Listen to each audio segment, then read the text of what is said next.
Good evening, everyone, and welcome to our live streamed event tonight around social cohesion. I'm Max Gorman. I'm the Director of Programming at the New Israel Fund Australia, and I welcome you all here tonight. To start proceedings of the evening, I'd like to acknowledge and pay respects to elders here in my community. I'm here on Boonwurrung country. I pay my respects to elders past, present, and emerging, and I'd like to say that this always was and always will be Aboriginal land.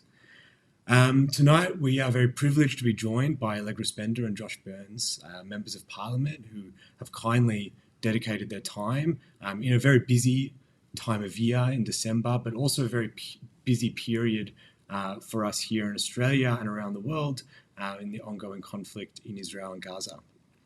Us at the New Israel Fund, we continue to fund civil society on the ground. We are responding to this moment with our grantees to supply humanitarian aid, to continue funding human rights organisations and civil society organisations to ensure that we're meeting this moment and continuing to fight for an Israel that upholds values of respect, justice and equality.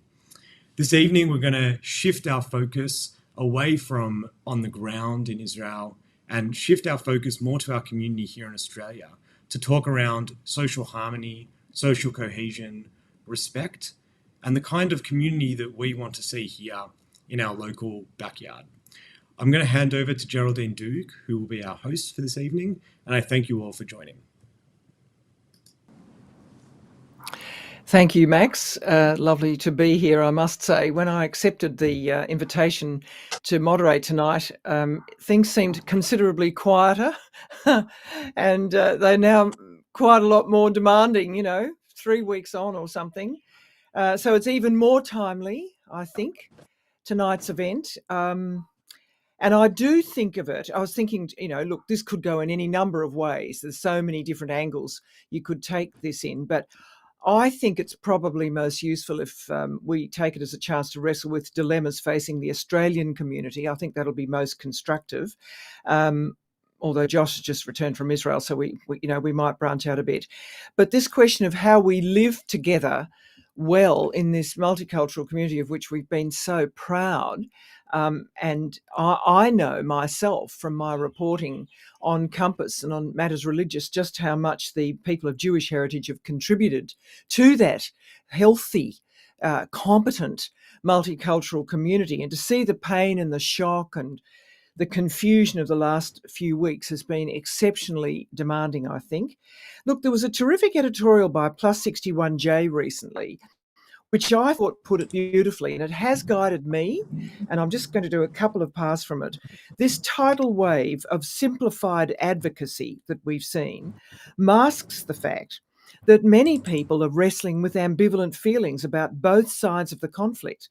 The most difficult moral challenge of this war is the task of trying to hold two or more contradictory perspectives in your head at the same time.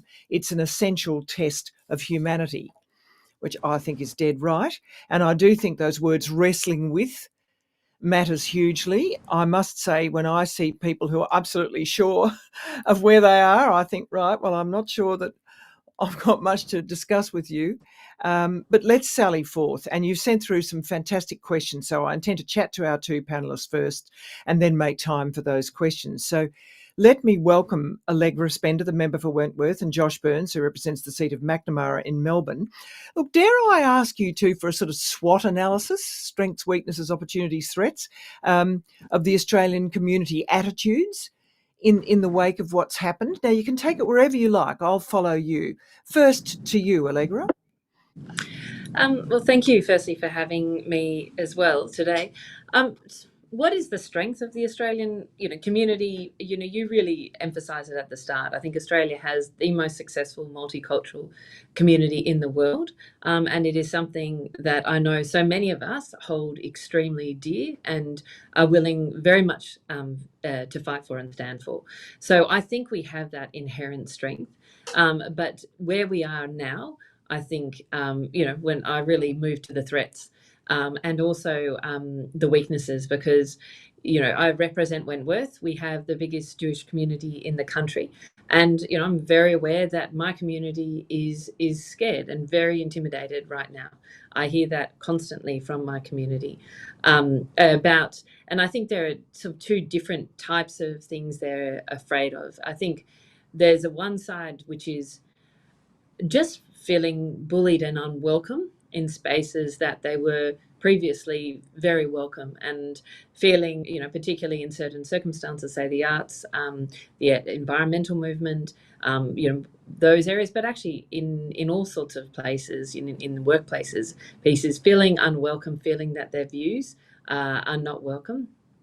And then that goes, to all the way from feeling unwelcome to feeling insecure and feeling and afraid, particularly for their children. That's what people are most concerned about. And I, to be honest, have been completely shocked. I'll be honest about some of the things that have been said and done.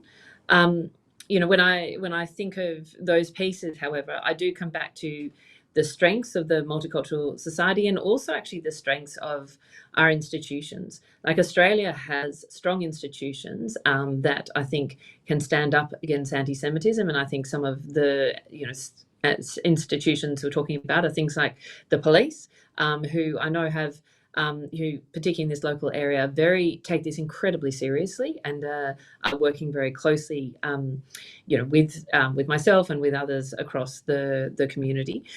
Institutions such as the parliaments, which I think have been very clear on standing up for anti-Semitism, really across the board. Opportunities, I would say, and Josh, I know you're going to add a lot to this. The opportunity, I think, is really of understanding and empathy. I think each of us moving outside our bubbles and trying to understand how others are feeling. And certainly, I've done programs before where I've got together students from a variety of schools in Wentworth, and this is before October 7. And, in one of the situations, some young Jewish girls told these other students about their experience of anti-Semitism in the eastern suburbs. And the non-Jewish community was, girls, then it was all girls in this situation, was absolutely shocked. And they're saying, well, I can't believe that happens. And that does not, this does not represent me. This does not represent our community. And so I think it is actually, the opportunity is to listen and to learn from each other. And this is across the board, bringing people together, from different faiths, from different backgrounds, and listening to each other's experiences and actually developing empathy, because I think that is what has developed Australian empathy. And the threats, I think, are, if this continues, if we don't stand up against anti-Semitism, I'll be honest, and particularly Josh and I have been focused a lot at universities, because I think this is an area where there is a great deal of anti-Semitism and it really is concerning. But doing that in a way that still fits within the Australian value system, I think is really critical. So I've covered a broad range. I'm going to pass to you, Josh. Yes, go ahead, Josh. Well, good evening, Geraldine and Allegra, and thank you everyone for joining us this evening. I'm basically over my jet lag, but if I stop making sense, then please interrupt me, and I will do my best to come back on track. I think that there is a wrestle going on between, as Allegra alluded to, the institutions pushing back against anti-Semitism, and there is, I would not say a majority of Australia or anything remotely like that, but there is a portion of society that has really used this conflict in order to take out their anger on whatever they're witnessing in the Middle East and target Jewish people or Jewish institutions in Australia. And we know that that is a real danger, that is not going to end the war. All that is blatant anti-Semitism. Now, as Allegra said, there are institutional responses, and there has been really strong leadership, I think, at both a state and a federal level, pushing back against that. And that is a real strength. But my big nervousness is that the longer this goes on, the more desensitized the broader public is to these sorts of events, and the more the general public is desensitized to this heightened sense of targeting of Jewish institutions and Jewish people. And that also that's a huge risk.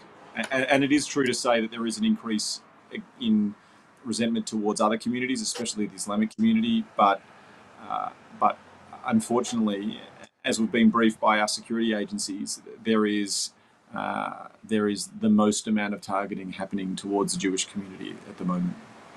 Great. And Josh, well, that is very disturbing, I must say. What about your visit to Israel, which you've just come back from? Did it change the way you're approaching it in terms of thinking as an Australian? Well, one of the things that you forget about when you live in Australia is just how much coexistence there is inside Israel. I mean, I was in Jerusalem a few days ago, and you've got Palestinian neighborhoods right next to Jewish neighborhoods, and they are living absolutely side by side and have done so throughout this entire conflict. And it was extremely peaceful, and it was for the most part, a really sort of normal existence. So I certainly think that somehow in Australia we get so caught up in what we read, and we forget that the lived experience of people over there is actually one of far more coexistence. Now, obviously, that is not the case throughout the entire region, and not the case throughout the entire country. And there is just devastating conflict going on at the moment. But one thing I remembered is just how much coexistence, how on top of each other the different communities are, and how much they are still in these dark days trying to find a way to get together. So if it's possible over there, it's possible here. If it's possible in Jerusalem, we here in Caulfield and in Bondi and in Sydney and Melbourne can find a way to coexist as well. Well, I mean, there's a very good piece by Chip Legrand in today's Fairfax papers. And Ite Fleischer is saying exactly that he's conducting these extraordinarily, poignant interactions between people who've lost on both sides, and they're sitting there, and he said, well, why can't we do this in Australia? There was also one part of that really disturbed me in that otherwise very good report. Rabbi Ralph Genende, is it, I think, from Melbourne, who's been very involved in interfaith work. Genende, okay, pardon me, for 20 years. He doesn't know. I know what that interfaith work achieved in Cronulla, for instance, post-Cronulla. I was involved in big moderation, something like this, except on a much bigger scale. And he's wondering whether it can keep going. Now, I thought that was very depressing to read, that he was wondering. He wasn't ruling it, but he was wondering about it. So, that was a definite diminishing if he was a little concerned about that. Don't you agree?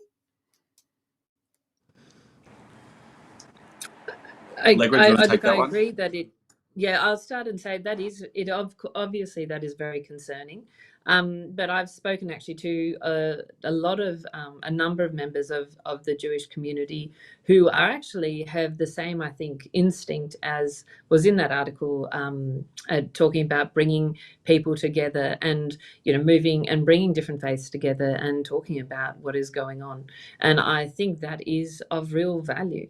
And I've actually reached out to some of my compatriots who represent areas very different to mine, because I've had a number of the Jewish community say, look, if there is an opportunity to sit down privately, thoughtfully, and just talk with people, from, say, the Muslim or the Palestinian community about, what we're all going through, we would welcome that. And so I've reached out to a number of my colleagues across who represent those communities and said, look, if there is an opportunity, we should do this.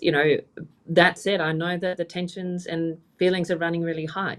I know that a number of rabbis and others were very concerned that immediately after October 7, they didn't get the outreach that they expected from other faith leaders, and that they didn't have the unequivocal condemning of October 7, which they also expected. And so I think that makes it difficult.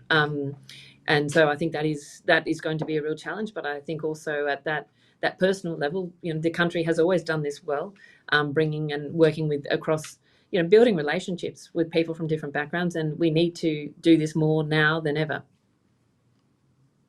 Josh? I was actually with Itai last week, Geraldine, and I saw him in Jerusalem, and he spoke to me about his work and what he's doing. I mean, I think we have to be honest about the fact that there is a war going on, and wars are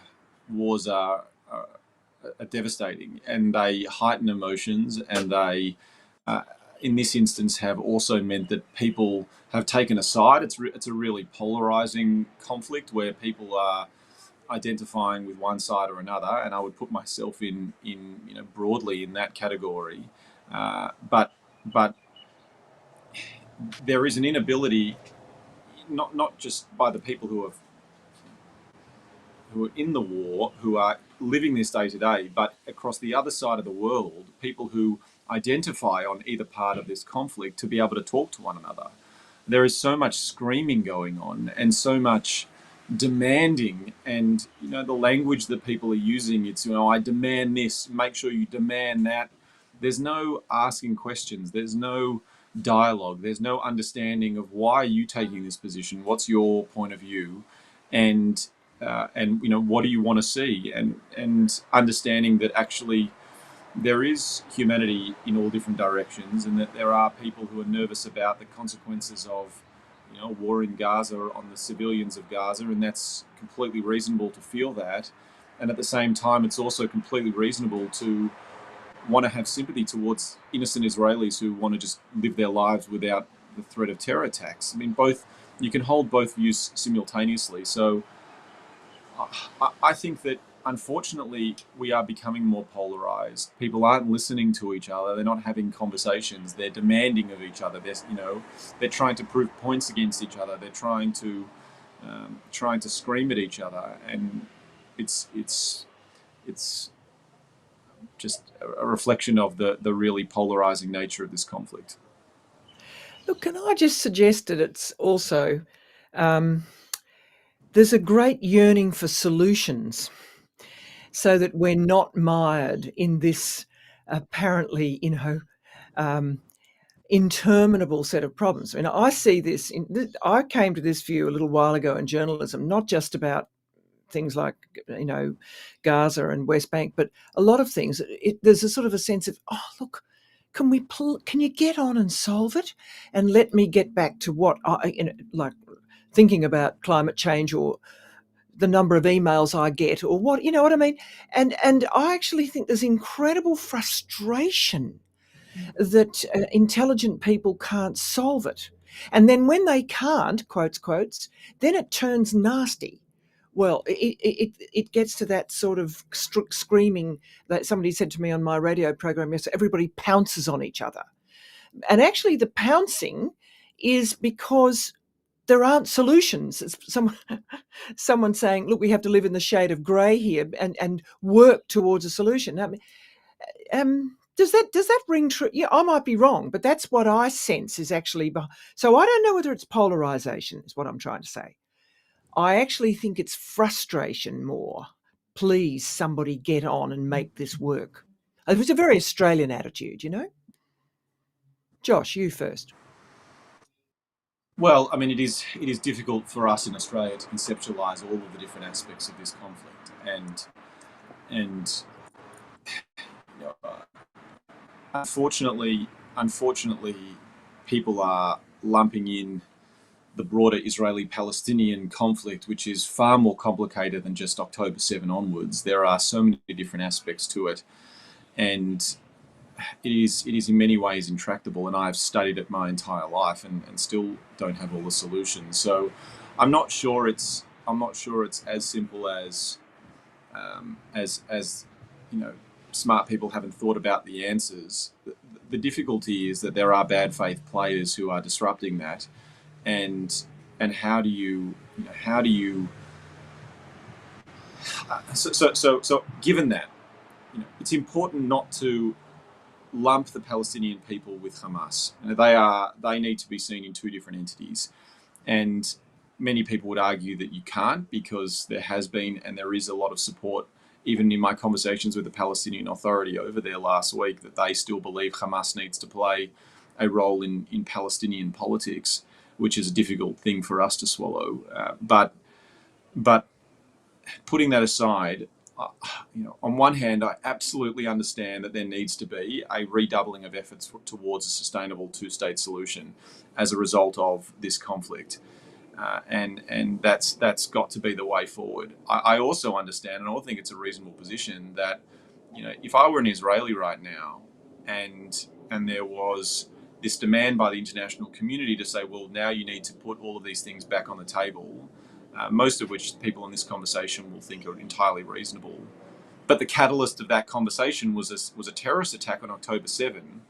I don't think it's unreasonable for them to turn around and say, well, get stuffed. How's that the catalyst for rebuilding peace in the region? So I think that recognizing the complexities and seeing the complexities helps understand that actually this is a difficult, complicated picture, and to simplify it in a way that where no one can see any different part of the humanity from each other, and that you're only in such a binary position. Well, that to me feels like a disengagement with the reality on the ground, and I don't think that's going to lead us towards coexistence, and I don't think that's going to lead us towards cooperation. I think we have to work through the detail, and that's the pathway forward. Oh, I couldn't agree with you more. But even the way you just said that, you've spent your life examining it, and you understand the complexity, and you're still moving forward. Even that's actually quite inviting. It is, I think, for an Australian perspective. Anyway, what do you think about all that, Allegra?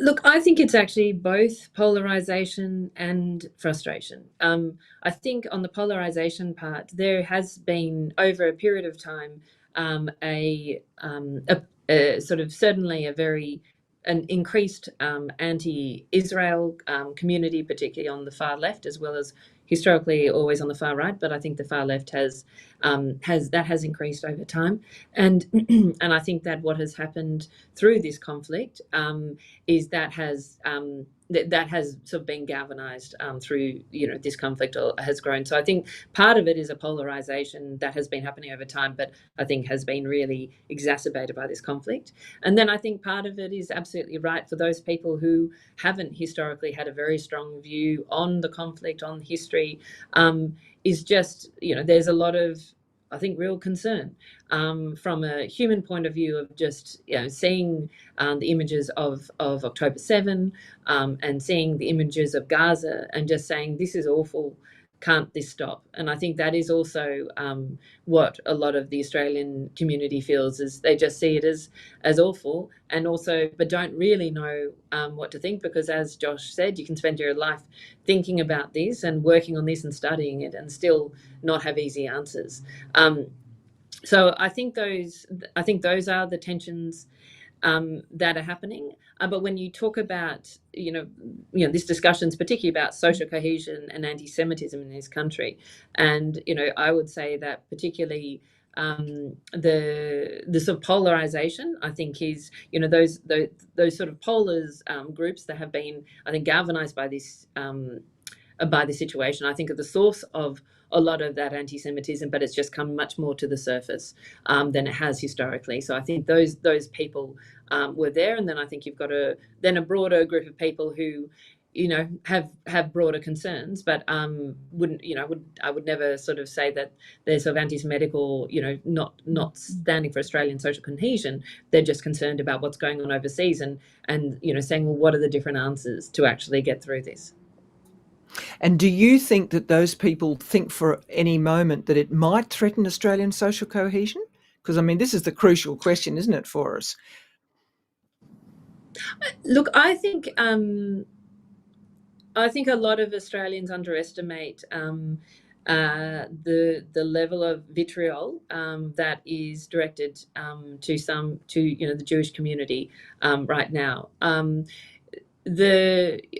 It's interesting. I was speaking to a young Jewish student actually on Friday last week, and he said to me, look, when I went to uni, I kind of thought people talking about anti-Semitism, look, it's a bit overblown. And he said, he wears a kippah, at uni, he's had food thrown at him, he's been bullied, he's been heckled. This is, on campus in an Australian university. And so I think that people aren't aware, I think, of what how that is happening. And I think, I know that I'll take what Josh said as well. The Jewish community are not the only people who experience sort of vitriol and hatred, but the evidence is that the rise in anti-Semitism since October 7 is vastly outpaces any other rise in sort of targeting of any other groups. So I think there's a lack of understanding, I think, for some of the broader community about how serious this is for the Jewish community, and I think that is really problematic. And I think we should never take our social cohesion for granted, to be honest. It's, while, I think Australia is the best place in the world to, be from any background, we all need to fight for it. And I think that is where we actually need to speak civilly and gently to each other, and, find ways of constructively, sharing our views without the sort of vitriol and hatred. And that's really what that's, I think is absolutely critical right now. And we also need to call it out when we see it and say, what, that's not acceptable. I don't care what your view is of, in the situation overseas. It's completely irrelevant to how you treat the Jewish community in Australia. Yeah, Josh, your thoughts about this, whether people are conscious, whether they care they could be threatening social cohesion. Well, on the flip side of that, the thing I find really interesting, Geraldine, is that people feel that somehow we have control over the conflict. That the sort of correspondence that we get is saying, well, you need to end this, you need to call for a ceasefire, you need to, whatever it is. It's so void of reality that Australia has no capacity to end this conflict. And so then you have to ask yourself, well, do people understand that? Is that something that they can comprehend? And if that's the case, then then it's a value statement that they want, or is it something more about people are sort of shouting at what they want happening in their own community, and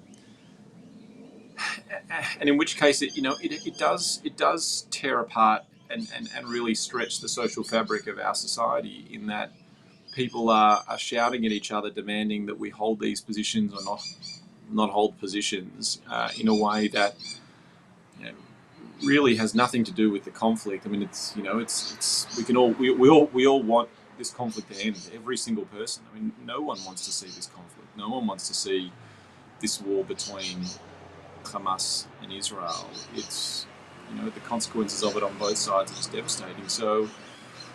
Yeah. I don't know. Can I just interrupt? I don't know whether Australians necessarily believe that is the case with people who are in power at the moment in Israel. You see, that's part of the problem. I don't know whether there is a sense. Well, exactly. I don't want to get completely diverted by it. That everybody does want to see it stop. I mean, I kind of like the fantasy that people think that a backbencher from Melbourne can hold the keys to ending the Middle East conflict. But that's unfortunately not the case, and frankly, with all respect to our Prime Minister, neither does he.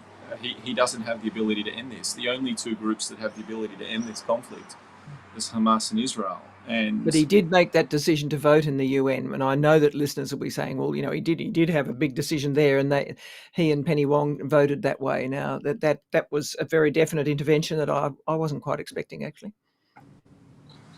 Yeah. And unfortunately, the conflict rages on. Australia's position, or the wording of Australia's position may have tinkered a little bit, but it has had no effect on the ground. And I witnessed that on the ground. And I also don't want to overstate the sort of the amount of time that the Israelis have thought about it. They really haven't. They are more focused on the challenges that lie in front of them, including trying to extract 130 people out of the tunnels in Gaza, as well as the extremely dangerous presence of Hezbollah in the north. So it's a fantasy that we're all living in, that somehow in this social media age the world seems very, very small, and the pathways to the world stage sometimes can feel straightforward, but the reality is that what's happening is a long way away, with power struggles that are outside Australia's control. We are a medium power, but we don't have the keys to be able to end this or to turn this thing off. We are a friend and a player on the opposite side of the world. Look, just before we go to questions, what are you Sorry, going to do can I about? just Yeah, can I jump in there? Just I want to just come back to something that Mike Burgess said from ASIO. He said words matter, and I think that is really that is, I think, the message that we all need to internalize, that words matter. Extreme words matter, because the chance of it both. Words can provoke strong emotions, and can provoke actions, and can provoke violence. So whatever your view is on this conflict, we all need to remember that words matter. And and I agree with Josh. Australia cannot control what happens in the Middle East. We can control how our community holds together right now, and that should be a priority of all Australians, to be thinking about that, and to say, we should be able to express our political opinions. Absolutely, it is our right, and let's do that. But let's do this in a way that keeps this country together, and keeps this country being a place where people feel included, and that goes across the spectrum, because we fought a long time in the country for that, and we need to continue to fight for that. Actually, I'm going to go to questions now, because we've got some very good ones. This one's for Josh. While I'm aware you're a federal MP, as a teacher at a government school in Melbourne's inner west, I'm very concerned about the lack of support that schools are receiving from the Department of Education to help our students navigate understanding this conflict. As teachers, we have a moral and departmental obligation to support our students in an unbiased and informed manner. But it would seem that the department, this is the questioner's views, only cares about the former, not the latter. Most teachers I speak to feel they have no support, even as they wish to try to be bipartisan and help show students the nuance and complexity of this conflict, which students do not see on social media, and where there's a worry we're leaving our students feeling unsupported and open to radicalisation. And just, having this woman, a person has seen anti-Semitic graffiti, feels like she's understood it, but she doesn't know how to convey it. Now, Josh, is that something that you've heard expressed to you as well? Does it bother you? The context that I've had it expressed to me has been especially in the schools where there's only one or two Jewish students, and where there isn't a large cohort of Jewish students that either are able to organise or become part of an organised community, or have a strong parent body or a culture of understanding and connection with those Jewish students. Where it is the most problematic is where you have schools where there's maybe one or two students, and that can be a very isolating experience, where those students feel like they are alone in a school, or like the school doesn't understand them. And of course, the Jewish students are not alone in this experience. That the same can be true for other minorities in other parts of the community in other schools. So in that context, yes, it is true. And perhaps if that person who's a teacher wants to contact my office online, if they've got some suggestions that they would like to raise with the Victorian Department of Education, I'd be more than happy to help facilitate that. And I mean, we are coming towards the end of the school year, but this might be something to reflect over summer about how schools navigate through this. I mean, hopefully a lot of the heat is out of it before people return to school, but I'm definitely hearing instances of schools with small numbers of Jewish students having really quite frightening experiences. And ditto, just Allegra? to make the offer. Look, I'd like to make the offer as well from a New South Wales point of view as well, to give that to the schools. I mean, I think that is not feedback specifically I have heard in that instance, but I think it's a really, but I think there is a lot of concern, I think, about about what's being said in schools, and I think that's exactly the sort of piece that we do need, is some unbiased pieces. So happy to work with the New South Wales as well. So when you contact Josh, please also reach out to me, and we'll go through New South Wales education as well. Yeah, I think that's really got possibilities, I must say. Another question. On social cohesion, I'd be interested in Allegra and Josh's thoughts on the need to recognise the diversity of views in the Jewish community. I'm thinking of the letter calling for a ceasefire signed by 900 Jewish Australians, as well as the many other ways in which Jews in Australia and elsewhere have been calling for a ceasefire. Surely one way to contribute to social cohesion is to recognise that Jews, like any other group, do not think and feel as a homogeneous mass. How do we undo this inaccurate, dangerous, and frankly anti-Semitic myth?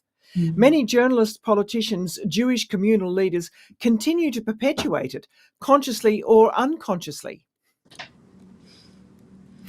Allegra. I think the writer is absolutely right, and I think it is through actions that express the diversity of opinion of the Jewish community, help people understand there are a variety of views out there, and it's one that I think it is really important that we have a diversity of views that represents the community. It's I think of the parallels with the voice debate, where this big question was, well, do all Aboriginal people think the same? Of course they don't, about all issues, and neither do the entire Jewish community. So I think it's just getting that out there. And there are different ways that you can, and I think those different pieces have been, I think that it's getting out there more and more. But I think I would urge everyone who feels that their views are not represented, to get on the front foot in terms of seeking opportunities to share those through the media, through opinion pieces, through letters. There are different ways to do that. But it is true that there is a fairly common experience of shock, is there not? That would be felt. Shock at the people whom they thought that they had common cause with and they shared values with, suddenly finding that they don't necessarily. Now, that's how I read it anyway. Look, I'm not Jewish, but that's how I read it. Well, it's even happened to me. I've been shocked at some of the things I've heard people say. So would you say that is shared, Allegra? Or maybe I'm wrong. I mean, I would say, are you saying that the person saying that they feel that they're shocked that they have different views to other members of the Jewish community? No, right? I'm saying that would it be fair to say, because I take your point completely about different sort of political attitudes in a way, but am I right in saying that notwithstanding that, there is a communal shock across the Jewish community at the values attitudes, if I can put it like that have been expressed by certainly what I detect is that no matter where you sit in the Jewish community, like whether you're Louise Adler or Michael Gowenda, you're pretty shocked at the turn of some of the expressions. Now, maybe I'm overstating that. In terms of the expressions of anti-Semitism, yes. I think absolutely every single... I'm yet to meet a Jewish person who hasn't felt absolutely shocked at the level of anti-Semitism in the community, in the Australian community right now. And absolutely shocked, and and a number of people tell me they think this is the worst time they've ever had in Australia in their entire lives, and this is the hardest time they've had in their lives, to be honest. So you're absolutely right. People are shocked regardless of, as you say, their political beliefs. Well, how do you see it, Josh? Because in fact, in Chip Legrand's piece today, he made the point that Melbourne was doing it particularly tough. I mean, I think it's true to say that people have been targeted because of their Jewish identity, not because they hold a particular view on this Middle East conflict. So I think that's certainly true. I mean, and of course, the Jewish community is not homogenous. I mean, I grew up in the progressive parts of the Jewish community, and and that is many of my friends are on that letter. So I certainly understand. I understand the deep, complex,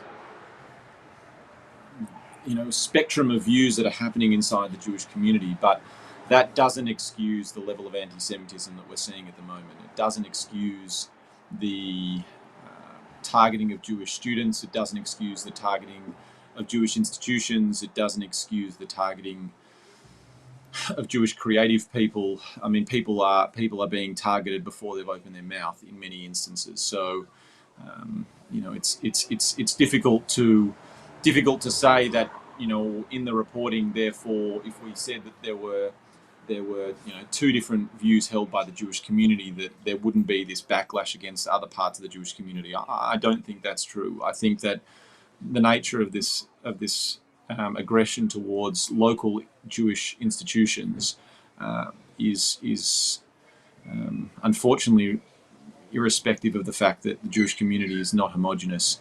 But it does remind me, Geraldine, of the old joke of a Jewish guy gets stuck on a desert island, and 20 years later they come and rescue him, and he's built 2 synagogues, and they say, "Why did you build 2 synagogues?"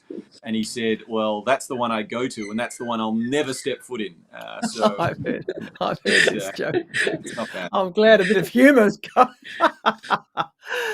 Yes, quite true. I think, I think it's the shock of discovering that people, I think that there are some different values that come out, even in the Gentile community. You think, God, I thought I knew you. I don't. Yeah. That's a big moment, Anyway, there's another. I think we've got time for another one. Can Josh and Allegra please share their views on the difference between legitimate criticism of Israel and actions that genuinely undermine social cohesion? Many of us are concerned about the weaponization of anti-Semitism. When so many acts of support for Palestinians, for instance, waving a Palestinian flag or wearing a Palestinian scarf, are accused of being anti-Semitic or threatening to Jews, doesn't this directly undermine social cohesion? Tricky question, Allegra. I think we absolutely need to be able to legitimately criticize Israel in the way that we would legitimately criticize any other state. And I think that's absolutely critical. And I think then, and as you say, and draw the distinction between anti-Semitism and the criticism of Israel. Josh and I have been champions for the adoption of the IRA definition of anti-Semitism, particularly in relation to universities, to help guide that. And the IRA definition, covers a lot of that ground, basically, saying, you're allowed to criticize the Israeli government, criticize the Israeli government, do those things. But in the same side, I think sort of undermining the question of whether, there is, the state of Israel is allowed to exist, I think, or a Jewish state exist, is anti-Semitic, and that's the definition covered in the IRA definition.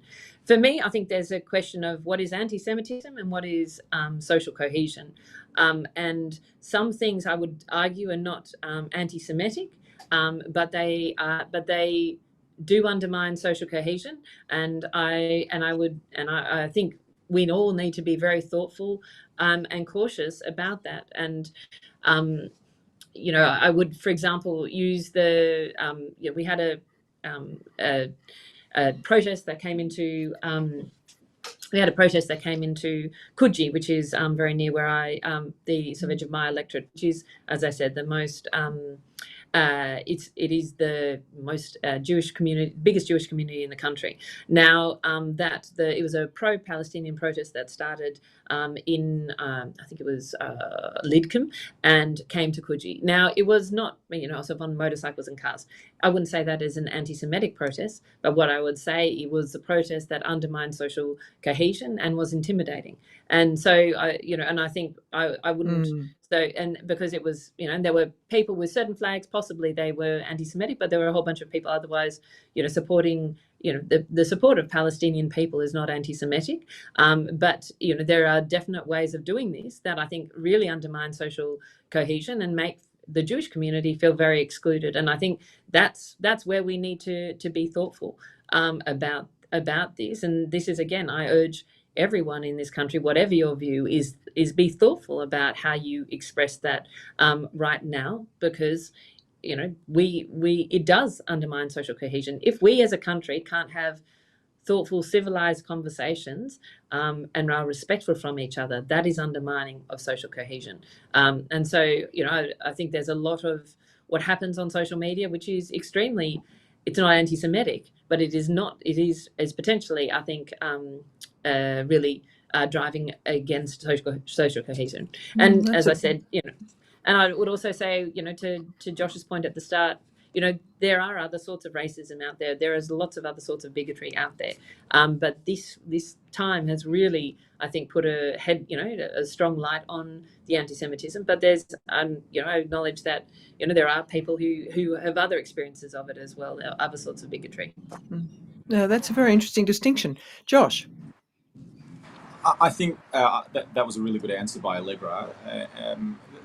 The biggest and the clearest distinction that I can give is that if you are making a comment about the Israeli government, but you're targeting a Jewish institution or a Jewish person in Australia, then that is crossing the line. If you are generally making a point and you are saying that you don't believe that Israel should be doing X, Y, and Z, well, I think that is entirely reasonable. And dare I say it, some of the most robust and critical aspects of the actions of the Israeli government are coming from within inside Israel at the moment. You only have to look at some of the polling, you only have to look at some of the protests, some of the calls of especially the families of those with hostages still in Gaza at the moment around the sort of nature of their criticism of the actions of the Israeli government. It is far more intense than anything that we are experiencing in Australia. But if you're in Australia right now and you are and you're angry about the Middle East and you're seeking to make a point and you're targeting someone in Australia because they're Jewish, well, that is crossing that really important line. And I think the ARA definition does provide a really good framework to be able to shape this discussion. But once you start going into that territory, it's already too late. What are you going to do about social media? Have you thought about this? Like again with this thing, I keep quoting it, but this article today said that there's always been things that one objected to, but with the mainstream media, there was a curation done by people like me, and editors and so on, and you sort of knew where you were more. Now it is democratized. There's this sort of citizen journalism everywhere. I mean, in some ways it's terrific, but gee whiz, it's pretty confronting as well. It just seems to me that this is something you're all going to have to you're going to have to work out how to get in there and argue differently or make the case, that history suggests that this type of what looks like loose lips and little bit of prejudice or concern can lead to such terrible things, and that we know this is not that long ago. And that there's a psychological basis. The scapegoating is a very sort of interesting psychological understanding of this down through history. To me, you've got to go there, which is hard, I know. Josh, you can go first. Very kind, Allegra. I mean, we are getting dragged to two different parts of this discussion by social media, because constantly people are being reinforced their own prejudices and they're constantly being reinforced their own position, and no one's having a conversation with anyone who disagrees with them, which also means that our skills in having those conversations is diminishing. We are not asking questions of people who disagree with us. We're shouting at them, saying you're wrong. And maybe they are wrong and maybe we're right, but that doesn't mean that the civility in our political discussion needs to be lost. And I've left Twitter. I felt that was a platform that was just too toxic and too much of that dynamic of just not listening to one another, but here's your 240 characters to scream at one another. And that's completely unproductive, and no one's changing their mind on Twitter. That's partly why we in politics say there's no votes on Twitter, because there literally is not. No one's going to change their mind on Twitter. But then, I'm not sure that Instagram or Facebook is dramatically better either. I think that, the best advice I would have is to get off social media and to have conversations, to live in the real world.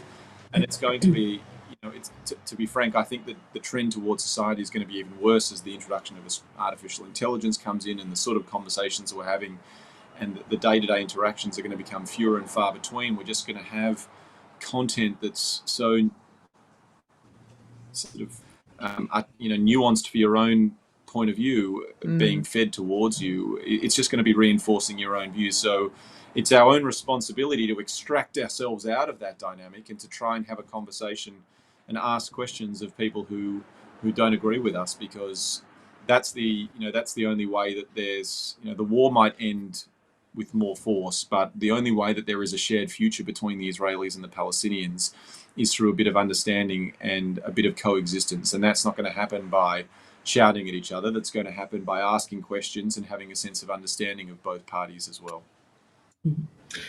And I would add to that, I think the greatest protection of our democracy and actually our social cohesion is an engaged and active citizenry.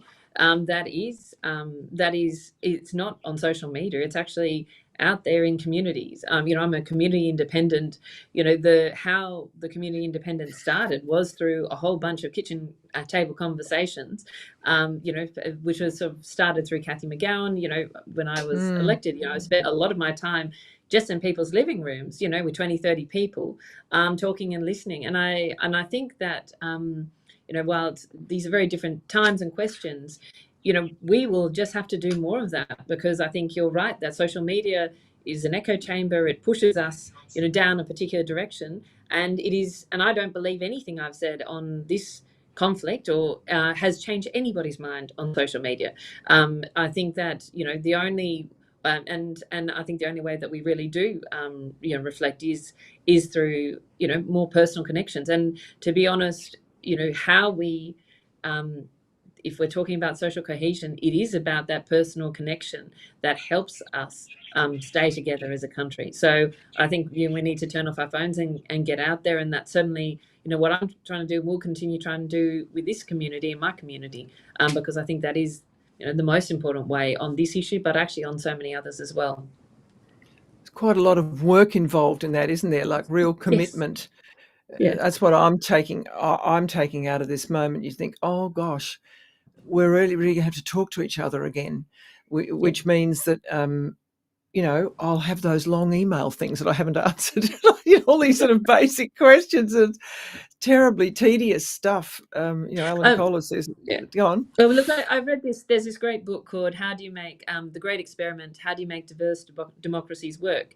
And it really, what it talks about is, the recognition that we haven't had as diverse democracies historically. It is difficult to make them work well. Yes. But to do that, if we want to, we have to actually have lived experience of each other's diversity. And that means as friends, as colleagues, as, school parents, as, people, as, your local coffee shop mate, that is what we have to do. That actually builds our community. So it is it's the broader strength of our community, the broader interweaving of our communities that actually helps us stay together and actually, I think, protects our democracy, on this issue, but on, frankly, so many others.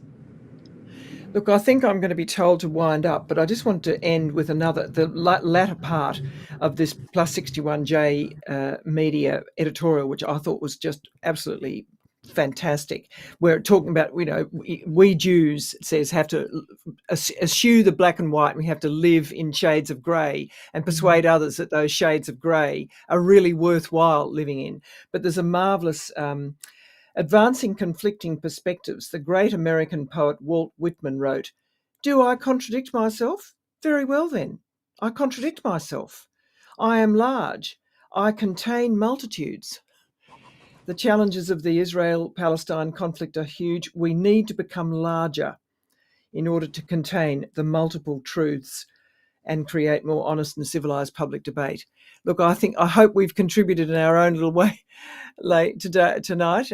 Josh Burns and Allegra Spender, thank you very much, and to NIF for brokering it. Thank you.